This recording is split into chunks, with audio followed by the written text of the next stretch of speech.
ஆமா அப்ப ஏறி ஏறி கிளம்பு வண்டி ஸ்டார்ட் ஆகல சரி இருக்குது பரவாயில்ல.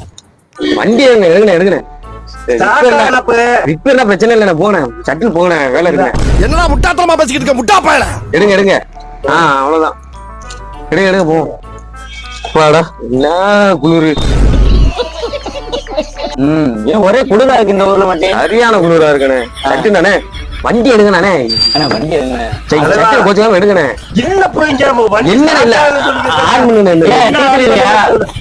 ஆன் வண்டி ஸ்டார்ட் ஆகுது சொல்லிக்கிருக்கேன். ஏங்கண்ணே சட்டு நானே கோச்சுக்காம எடுங்கண்ணே. சரியான குளிரா இருக்குண்ணே. சட்டுன்னு வீட்டுக்கு போய் ஃபயர் பேங்க் போய் போன் கேட்கணும். வண்டி ஸ்டார்ட் ஆகலன்னு சொல்லிக்கிட்டேன். ஆர்ச்சர் பண்ற ராஸ்கல். அது எப்படின்னாப்பா தள்ளிவிட்ட போயிடலாமா இப்ப நம்ம? என்ன சரி இந்த ஓம்னி எங்க வாங்கினியா? எந்த ஓம்னி? இந்த ஓம்னி. இது என்ன ஓம்னி? அது அப்போ ஆட்டோல. ஆட்டோவா? என்னத்த